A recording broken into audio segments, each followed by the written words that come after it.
Good morning, students. Our today's topic is food preservation. In chapter first, we have learned about the methods used to preserve and store food grains. How do we preserve cooked food at home? You know that bread left unused, moist condition is attacked by fungus. Microorganisms spoil our food. Spoiled food emit bad smell and has a bad taste and changed color. Is spoiling of food a chemical chain reaction? That means हमने chapter first में grains के preservation और storage के बारे में पढ़ा। हम बने बनाए फूड को कैसे घर पे प्रिजर्व कर सकते हैं। वी नो दैट हम जानते हैं कि खुले हुए ब्रेड में मॉइस्चर की कंडीशन में जो है फंगस लग जाती है। माइक्रो ऑर्गेनिज्म जो होते हैं वो हमारे फूड को स्पॉइल कर देते हैं और स्पॉइल फूड से एमिट बैड स्मेल आती है और उसका टेस्ट भी ख़राब हो जाता है and also changed its colour और इसके कलर में भी चेंजेस आ जाते हैं। Is spoiling of food a chemical change? क्या फूड का स्पॉइल होना केमिकल चेंज है? Paheli bought some mangoes but she could not eat them for a few days. पहेली कुछ मैंगोज खरीद कर लाती है और उसे खाती नहीं है, कुछ दिनों तक रखे रहने देती है। Later she found that they were spoiled and rotten. कुछ टाइम बाद फिर वो देखती है कि जो मैंगोज हैं वो ख़राब हो जाते हैं और सड़ जाते हैं। But she know that the mangoes pickle her grand mother makes does not spoil for a long time. But वो जानती है कि उसकी ग्रैंड मदर जो मैंगो का अचार बनाती है वह काफ़ी समय तक खराब नहीं होता। देन शी इज़ कन्फ्यूज्ड और वो कन्फ्यूज हो जाती है। Let us study the common methods of preserving food in our home. We have to save it from the attack of microorganism. Chemical method Salt and edible oil are the common chemicals generally used to check the growth of microorganism.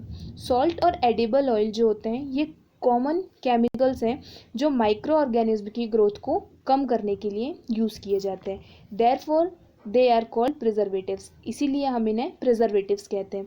We add salt and acid preservatives to pickles to prevent the attack of microbes. हम अचार में salt और acid को as a preservative add करते हैं ताकि उसे microbes से बचाया जा सके। Sodium benzoate and sodium metabisulphite are common preservatives. These are also use to jam and squash to check their spoilage. Jams और स्क्वैच में sodium benzoate and sodium metabisulphite जैसे प्रिजर्वेटिव्स का यूज़ किया जाता है ताकि इन्हें स्पॉइल्ड होने से बचाया जा सके। Preservation by common salt.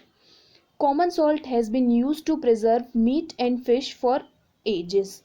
बहुत टाइम से कॉमन सॉल्ट जनरली जो घर पर यूज़ होता है इनका यूज़ जो है मीट और फिश को प्रिजर्व करने के लिए यूज़ किया जाता है। Meat and fish are covered with dry salt to check the growth of bacterias.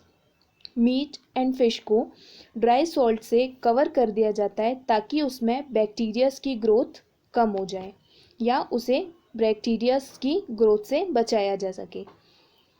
Salting is also use to prevent amla, raw mangoes and टेमराइंड।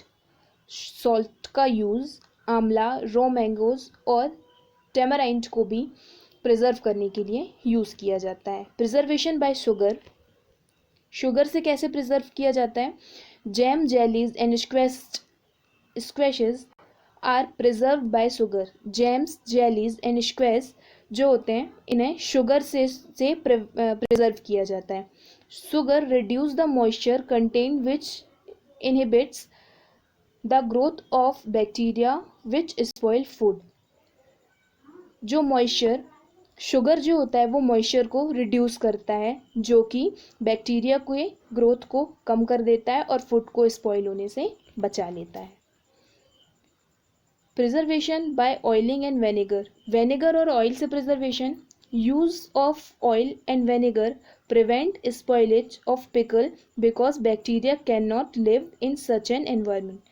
Oil और विनेगर का यूज़ पिकल्स अचार को खराब होने से बचाए जाने के लिए किया जाता है, क्योंकि विनेगर में bacteria can not live in such an environment. Vinegar और ऑयल के एनवायरनमेंट में बैक्टीरिया नहीं रह पाती. That's why vegetable, fruits, fish and meat are often preserved by this methods. इसीलिए वेजिटेबल्स, फ्रूट्स और फिश, मीट को भी हम इसी मेथड से प्रिवेंट करते हैं. Heat and cold treatment. Heat and cold treatment. You must have observed your mother boil milk before it is stored or used. आपने देखा होगा आपकी मदर मिल्क को यूज़ करने से पहले या स्टोर करने से पहले उसे बॉईल करती है, क्योंकि boiling kills many micro organism. Boiling जो होते हैं वो माइक्रो ऑर्गेनिज्म को ख़त्म कर देती है. Similarly we keep our food in the refrigerator. हम अपने फूड्स को रेफ्रिजरेटर में रखते हैं. Low temperature inhibits the growth of microbes.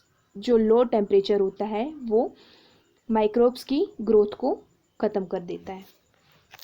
पॉस्चराइज्ड milk can be consumed without boiling as it is free from harmful microbes. जो पॉस्चराइज्ड मिल्क होता है उसे हम बिना बॉईल किए यूज़ कर सकते हैं, बिकॉज ये हार्मफुल माइक्रोब से फ्री होता है.